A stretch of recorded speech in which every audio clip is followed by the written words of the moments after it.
Bonjour, la 9e vidéo, je pense bien. J'ai commencé à recevoir des commentaires sur mes 2 premiers chapitres de romans de parents, amis. Grosso modo, il y a du bon, il y a du moins bon, des éléments améliorés, mais je suis assez satisfait pour l'instant et ça commence déjà à me faire réfléchir sur la façon que j'interprétais le concept de show don't tell. Peut-être, même pas peut-être, je devais l'interpréter probablement trop littéralement, de façon premier degré. La raison étant que le show n'a pas seulement à être physique, à être à l'extérieur du personnage, du genre il empoignant la hache d'une main tremblante pour pas dire directement qu'il est stressé ou anxieux de ce qu'il s'en va faire, mais il y a d'autres façons de faire. J'ai trouvé l'idée en me plongeant dans un premier livre de Dostoïevski, Crime et Châtiment, qu'un de mes amis m'a fortement conseillé quand je lui ai parlé de mon défi de rendre des scènes banales plus percutantes, plus intéressantes à lire, puis de lui donner plus d'enjeux. Puis ça lui a fait tout de suite penser à Crime et Châtiment. Et avec raison, parce que c'est de ça que je veux vous parler.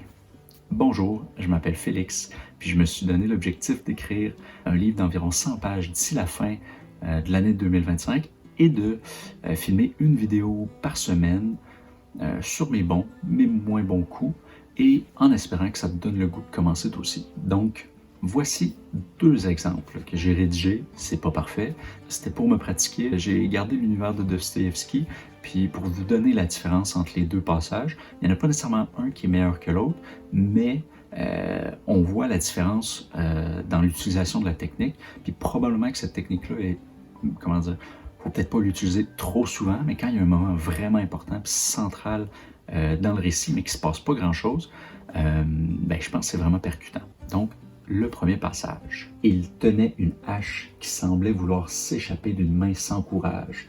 Il frissonna, une goutte de sueur lui traversait le dos. Non, jamais, jamais je ne pourrai, pensait-il hors de lui. Donc, premier passage, on n'est que dans la description physique.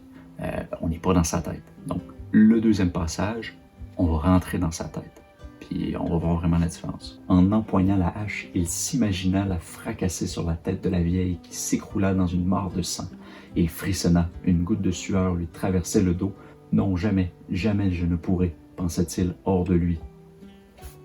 Donc on voit quand même bien la différence. Le deuxième passage est quand même beaucoup plus intense, mais c'est rien passé dans le monde réel. C'est seulement le personnage principal qui est face à un dilemme très fort dans son esprit. Puis là, il simule la théorie malgré lui. C'est un peu comme un rêve éveillé. Dostoïevski ne va pas seulement décrire le mouvement, il va l'utiliser pour ajouter à sa scène, mais il va aussi imager un drame intérieur. Puis pour l'imager, il va la faire simuler dans l'esprit du personnage principal. Puis comme on est le lecteur, on y a accès. Je trouvais ça vraiment intéressant parce que c'est quelque chose qui nous arrive tous. Là. On peut être dans la douche, on peut marcher, puis là on plonge dans une espèce de rêve éveillé. On s'imagine dans toutes sortes de situations. Puis souvent, ces situations-là sont liées soit à une ambition, soit à quelque chose qui vient de nous arriver, soit un rêve qu'on a au fin fond de nous, soit une peur aussi. Je trouve que c'est vraiment un mécanisme super intéressant, puis que clairement, c'est la première chose que je veux pratiquer pour bonifier mes 2 premiers chapitres, parce que je pense que je peux vraiment ajouter une belle couleur grâce à ça. Donc, la leçon est simple. Un passage banal n'a pas besoin d'être gonflé artificiellement avec une interaction explosive, puis de se casser la tête sur qu'est-ce qui peut arriver dans le réel pour rendre ça intéressant. Il devient captivant si on combine des changements dans le contexte, des changements dans ses mouvements, à une pensée intrusive qui dénote de son intention, soit voulue ou cachée à lui-même. Puis juste ça, ça va ajouter énormément à la scène, ça permet d'amener un dilemme, puis ça rend le texte beaucoup plus intéressant à lire pour le lecteur. Donc voilà pour ma découverte de la semaine. C'est ma priorité dans mes prochains moments d'écriture. Comme je vous ai dit au départ, j'ai envoyé mes 2 premiers chapitres à une dizaine, 10, 12 personnes. J'ai commencé à avoir des retours, je les compile tous dans un document, puis après ça, je vais pouvoir vraiment essayer de les analyser puis voir dans chaque élément qu'est-ce que je peux en ressortir pour bonifier l'écriture sans non plus ne pas me respecter en tant qu'auteur, parce que tu sais, il faut savoir trouver comment dire, ce qui peut ajouter de ce que finalement, en changeant, on enlève, parce que c'est notre couleur, puis ça se peut que qu'un élément que toi tu trouves vraiment bon, qui soit pas aussi bien compris que par certains que par d'autres. C'est pour ça que dans le 10-12 personnes, j'ai trouvé des gens quand même assez différents. Fait que je suis capable de voir si un passage peut-être est plus complexe, plus théorique.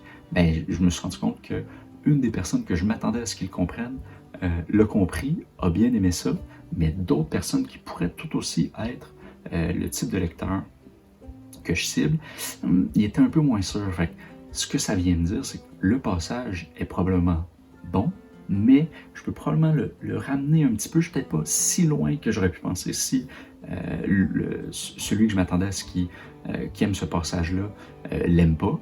Mais je peux quand même le ramener un petit peu pour que l'autre individu, justement, que je m'attendrais à avoir comme lecteur, puisse l'apprécier également.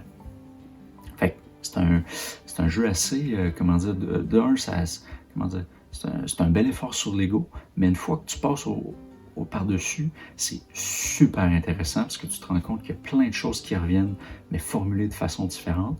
Puis souvent, c'est pas très loin de ce que tu t'attendais de voir améliorer, mais ça lui donne une couche de crédibilité de plus que si c'est juste toi qui te dis moi je suis pas certain, ça peut-être l'améliorer. S'il y a vraiment des gens que tu penses qui devraient pouvoir apprécier ton roman parce qu'il ressemble au lecteur que tu as en tête, puis qui te disent un peu la même chose, ça te conforte un peu dans ton opinion, puis ça te permet de cibler vraiment précisément ce que tu as travaillé. Donc, super belle expérience à date. Voilà, merci d'avoir été là cette semaine. On va pouvoir s'en reparler dans une prochaine vidéo une fois que je vais avoir toute l'information. Ça va peut-être prendre un petit peu de temps parce que j'ai pas mis de pression sur les différentes personnes. Là. Le but, c'est qu'ils lisent lorsqu'ils ont le temps, puis c'est pas la 5e merveille du monde, là, c'est pas prioritaire non plus.